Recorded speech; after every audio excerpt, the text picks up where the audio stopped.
আসসালামু আলাইকুম। প্রিয় দর্শক, নির্বাচন তো শেষ হয়ে গেল। আপনারা সবাই জানেন এই যে নির্বাচনের ফলাফলও মোটামুটি একটা ধারণা করা গেছে, এই যে বিএনপি এই নির্বাচনে জয়লাভ করছে। দু একটা আসনের রেজাল্ট হয়তো একটু বাকি আছে, তো এটা নিয়ে আলোচনা চলতে থাকবে। এটা নিয়ে আলোচনা আমি করতে চাই না, কারণ এটা খুব একটা এই মুহূর্তে আমার জন্য আলোচনার বিষয় নয়। কেন জিতেছে, কেন বিএনপি জিতলো, এটাই স্বাভাবিক ছিল কিনা, এগুলো নিয়ে আলোচনা বিস্তর অলরেডি হয়ে গেছে। আমি নিজেও করেছি, বিভিন্ন টেলিভিশনে আলোচনা হয়েছে আমার। আমি যে বিষয়টা নিয়ে আপনাদের সঙ্গে আলোচনা করতে চাই এবং যেটা আমি মনে করি এই নির্বাচনের সবচেয়ে গুরুত্বপূর্ণ দিক, অবশ্যই নির্বাচনে কে হারলো কে জিতলো এটাই গুরুত্বপূর্ণ, কিন্তু এর বাইরে যে বিষয়টা সবচেয়ে গুরুত্বপূর্ণ সেটা হলো এবার নির্বাচনে ভোট কেমন পড়েছে। আমি নিজে ভোট দিয়েছি, ঢাকা শহরে আমি ছিলাম, আমি ঢাকা শহরে ভোট দিয়েছি এবং ঢাকা শহরে ভোট একটু কমই হয়েছে, এটা সবাই বলবেন। এবং এর কারণও আছে। এর কারণ হচ্ছে যে 3 দিনের ছুটি ঘোষণা করা হয়েছিল নির্বাচন উপলক্ষে। অনেকে ঢাকার বাইরে গ্রামের বাড়ি চলে গিয়েছেন এবং এদের মধ্যে অনেকে ঢাকা শহরের ভোটার ছিলেন, কিন্তু যেহেতু ছুটি পেয়েছেন বাড়ি চলে গেছেন, যে কারণে ঢাকার অনেক ভোটার গ্রামের বাড়ি চলে গেছেন। এই কারণে ঢাকা শহরে ভোট একটু কম হতেই পারে। ভোট কম হওয়ার আরেকটা কারণ ছিল, সেই কারণটা হলো বিপুল সংখ্যক আওয়ামী লীগের ভোটার যারা আছে, মানে আওয়ামী ভোটার যারা আওয়ামী লীগকে ভোট দেয়, মানে যারা নৌকা মার্কায় ভোট দেয়, তাদের মধ্যে বিপুল সংখ্যক ভোটার আমার মনে হয় এবং অনেকে স্বীকার করবেন এবার ভোট দিতে যায়নি। আওয়ামী ভোটারদের অনুপস্থিতি এবং অনেক লোক ঢাকা থেকে চলে যাওয়ার কারণে ঢাকা শহরে ভোট প্রদানের হার কম ছিল। এটা আমি নিজেও ভোট দিতে গিয়ে এবং প্রথম আমার অভিজ্ঞতার কথা বলতে গিয়ে আপনাদেরকে আমি গতকালকেই জানিয়েছি যে ঢাকা শহরে ভোট কম পড়েছে। কিন্তু ঢাকার বাইরে কেমন ভোট পড়েছে? ঢাকার বাইরে কি হুবড়ি খেয়ে পড়া ভোট ছিল? অনেক ভোট ছিল, সেটাও কিন্তু জানা দরকার। আমি এক্ষেত্রে আপনাদের একটা কথা বলি, সেটা হলো যে আমি নিজে দীর্ঘদিন সাংবাদিকতা করেছি এবং ইলেকশন কভার আমি করতাম নিয়মিতই। মানে নির্বাচনের দিন মানে বিভিন্ন সেন্টারে যেতাম, যে প্রথম আমরা যে কথাটা জিজ্ঞাসা করতাম যে কয় ঘন্টা হলো, ধরা যাক 5 ঘন্টা হলো অথবা 3 ঘন্টা হলো, এই 3 ঘন্টায় কত ভোট পড়েছে। মানে আমরা যখন যেতাম নির্বাচন চলাকালীন প্রিজাইডিং অফিসাররা, মানে একটা ভোট কেন্দ্রে যিনি দায়িত্বে থাকেন, তিনি একটা তথ্য আমাদেরকে দিতে পারতেন খুব ইজিলি, তাহলে কত ভোট পড়েছে। এটা দেওয়ার নিয়মটা হলো কি, ব্যালট পেপারতে দেওয়া হয় বইগুলি, যে ওই একটা পুরোটা বইয়ের তো একটা সংখ্যা সবাই জানে, একটা বইয়ে 100 পেজ থাকে, তো কয়টা রুম আছে, মানে কয়টা কক্ষ আছে, সেই কক্ষে কয়টা, মানে ওরা কয়টা একটা করে ভোট, যখন তার পুরো বইটা শেষ হয় তখন তারা ওটা জমা দিয়ে আবার নতুন একটা বই ইস্যু করে নিয়ে যায়। তো ওরা কিন্তু বুঝতে পারে যে কয়টা বই শেষ হলো আর কয়টা বই নিয়েছে। বলতে পারে যে এখানে 500 ভোট হয়ে গেছে, আরও 4টা 5টা চলছে, ওগুলি ভাঙাগুলি যোগ করে একটা ধারণা দিতে পারে, খুব ইজিলি পারে তারা। তো এটা হলো সবচেয়ে প্রথম যে কত ভোট পড়লো, মানে কতগুলি ভোট হলো, তারপর সেই ভোট কে কতটা পেল অথবা কতগুলি ভোট বাতিল হলো, নষ্ট হলো, এগুলি আলাদা হিসাব। এখন প্রশ্ন হলো যে আজকে যে নির্বাচনটা শেষ হলো, নির্বাচনে ভোট গণনা চলছে, আমরা জেনেও গেছি অনেকগুলো আসনে কোনটা কোনটা বিএনপি জিতলো, কোনটা কোনটা জামাত জিতলো, কে জিতলো কে হারলো, মোটামুটি আমাদের জানা হয়ে গেছে। কিন্তু আপনি কি জানেন যে এবার কত শতাংশ ভোট পড়েছে? আপনি না, আপনিও জানেন না, আমিও জানি না, এখন পর্যন্ত আমি জানি না। আর কি কেন জানি না? যে জিনিসটা জানা সবচেয়ে সহজ, যেটা প্রত্যেকটা নির্বাচনে সবার আগে জানিয়ে দেওয়া হয়, এর আগে যত নির্বাচন হয়েছে সব নির্বাচনে প্রথমেই যে তথ্যটা জানিয়ে দেওয়া হয় সেটা হলো কত শতাংশ ভোট পড়েছে, মানে মোট ভোটার যা আছে তার মধ্যে কত শতাংশ ভোট পড়লো। মানে কত ভোট পড়লো এটা যদি আপনি জানতে পারেন তাহলে মোট ভোটের সঙ্গে শতাংশ করলে সেটা বেরিয়ে যায়। এখানে কঠিন কিছু নাই। কিন্তু এবার রাত 10টা পর্যন্ত যখন কোনো ফলাফল, মানে কেউ যখন জানতে পারলো না যে কত ভোট পড়েছে, তখন সাংবাদিকরা কিন্তু নির্বাচন কমিশনের ভেতরে যে একটা থাকে, কন্ট্রোল রুম থাকে, সেখানে সাংবাদিকদের ওরা ব্রিফ করেন যে এত ভোট পড়েছে, এত অমুক আসনে অমুক এগিয়ে আছে, হয়তো 150 আসন 150 কেন্দ্র আছে, তারপরে 70টা কেন্দ্রে ফল জানা গেছে কে এগিয়ে আছে, এগুলো আংশিক ফলাফল, এগুলো ঘোষণা করা হয়। এটা আগেও হতো।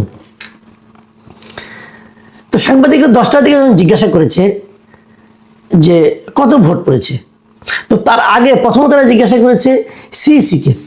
ভোট গণনা যখন শুরু হলো সন্ধ্যার পরপরই, তখন সিইসি যখন আসলেন তখন সিইসিকে জিজ্ঞাসা করলো যে কত ভোট কাস্ট হয়েছে। সিইসি বললেন এটা ইসির সচিব বলবেন, ঠিক আছে।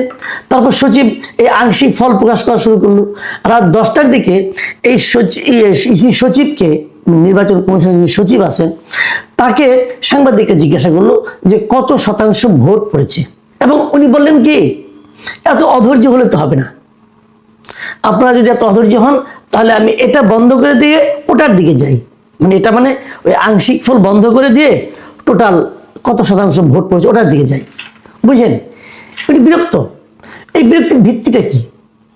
উনি তো বিরক্ত হতে পারেন না, কারণ ওনার কাছে থেকে সহজ প্রশ্ন করা হয়েছে। এবং তখন উনি আবার এটা বললেন যে কত শতাংশ ভোট পাওয়া গেছে এটা বলা হবে 299টা আসনের ভোট কাউন্ট করার পরে, মানে সবগুলি আসনে ভোট কাউন্ট করা হবে, সবগুলি বিজয়ী ঘোষণা করা হবে, তারপর বলা হবে যে মোট কত শতাংশ ভোট পড়েছে। এটা ওনার বক্তব্য সাংবাদিকদের কাছে। কিন্তু আমার প্রশ্ন হলো যে সবগুলি আসনে ফলাফল জানানোর পর আপনাকে কেন মোট ভোটের কথা বলতে হবে? কারণটা কি? এই প্রশ্নের জবাবটা কিন্তু আমি এখনো জানি না। দেখেন, মোট ভোট জানাটা কেমন সহজ। প্রিজাইডিং অফিসার টোটাল ভোটের হিসাব দিবেন, ওনার কাছে কতগুলি ব্যালট পেপার গিয়েছে, কতগুলি ব্যালট পেপার ইউজ হয়েছে। এটা তো 4টার সময় যদি 4:30 পর্যন্ত ভোট হয়ে থাকে, 10 মিনিটের মধ্যে ওনার পক্ষে বের করা সম্ভব ওনার এই কেন্দ্রে কত ভোট পড়েছে। এবং প্রিজাইডিং অফিসাররা এটা দিয়ে দিবেন সহকারী রিটার্নিং অফিসারের কাছে। এটাতে এখন মুহূর্তের মধ্যেই আপনার মেসেজ দিয়ে মেল করে আপনি পাঠাতে পারেন। সহকারী রিটার্নিং অফিসার যিনি থাকবেন, মানে সাধারণত উপজেলা যিনি ইউএনও হন আর কি, উনি এটা সঙ্গে সঙ্গে পাঠিয়ে দিবেন রিটার্নিং অফিসারের কাছে, মানে জেলা প্রশাসকের কাছে। রিটার্নিং অফিসার পাঠিয়ে দিবেন নির্বাচন কমিশন সচিবালয়ে। এই পুরো কাজটা করতে 15 থেকে 20 মিনিটের বেশি সময় লাগার কোনোই কারণ নাই। তার মানে 6টার মানে 4:30 ভোট শেষ হয়ে গেছে, বড় জোর 5টা, ধরলাম 6টার মধ্যেই জানিয়ে দেওয়া সম্ভব যে কত ভোট পড়েছে। সেটা জানানো হলো না কেন? কেন রাত 10টার সময় তারা জানাতে পারছেন না, এবং তারা অল্প অল্প করে জানাচ্ছেন? যতটুকু জানতে পেরেছি আমরা এই পর্যন্ত, প্রথমে দুপুর 12টার সময় জানিয়েছেন যে 32.88% ভোট পড়েছে। কিভাবে জানালেন? আমি যেভাবে বললাম ওভাবে জানিয়েছেন। তো তখনও ভোট শেষ হয় নাই, কাজে ওভাবেই জানাতে হবে। 2টার সময় জানালেন যে 47.91% ভোট পড়েছে। দেখেন, মাত্র 2 ঘন্টার মধ্যে কিন্তু 32 থেকে 47% হয়ে গেল, মানে 15% ভোট পড়লো। আপনারা মাথায় রাখেন মোট ভোটার কত ছিল এবার মোট ভোটারের সংখ্যা ছিল 12,77,00,000, মানে প্রায় 13 কোটি। এই 13 কোটি ভোটারের মধ্যে মাত্র 2 ঘন্টার মধ্যে 15% ভোট কিন্তু বলা গেল।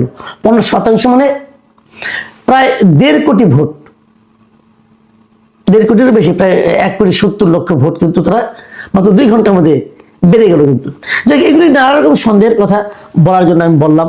কিন্তু সেটা যেটাই হোক, সংখ্যা যাই পাক, আমার কোনো আপত্তি নেই। কিন্তু আপনি কেন 6টার মধ্যে পুরো ভোট কত পড়েছে সেটা বলতে পারছেন না?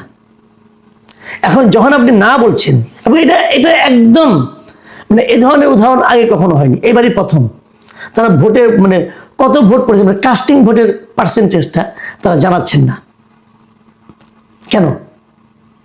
এবার আরেকটা কাজ কিন্তু প্রথম হয়েছে, সেটা হলো গণভোটটা এবার প্রথম হয়েছে। এভাবে একই সঙ্গে 2টো ভোট এই প্রথম হয়েছে। সমস্যাটা হলো ওই জায়গাটাতে যে আপনি গণভোটে কত ভোট দেখাবেন, সেটা কি কারণ?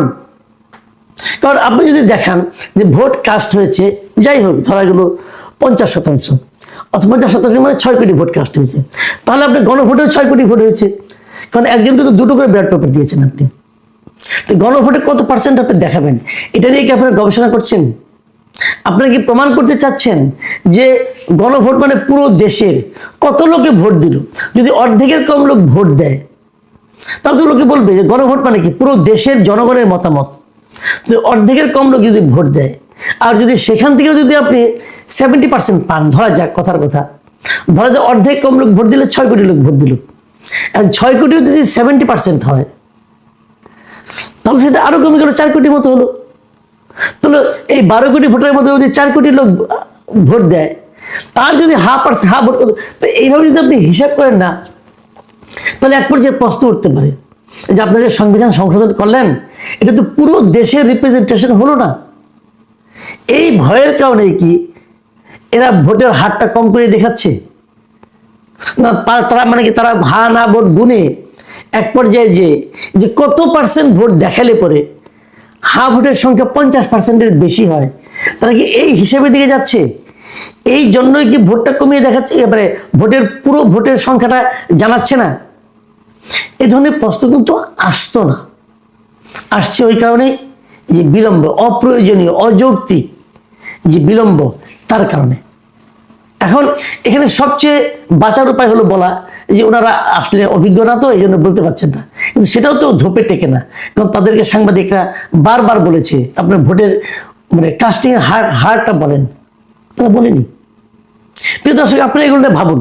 আমি একটা সম্ভাবনার কথা বললাম, এই সম্ভাবনা যদি থাকে, এমনিতে হা না ভোট নিয়ে নানা ধরনের বিতর্ক, লোকে বুঝতেও পারছে না কেন হা কেন না, তার মধ্যে যদি এই কত পার্সেন্ট ভোট পড়লো এটা নিয়ে বিতর্ক হয়, তাহলে এই রেফারেন্ডামের মানে এই গণভোটের ভবিষ্যৎ আলটিমেটলি কি দাঁড়াবে এটা একমাত্র আল্লাহ জানেন। প্রিয় দর্শক, এখন এই পর্যন্তই। আল্লাহ হাফিজ।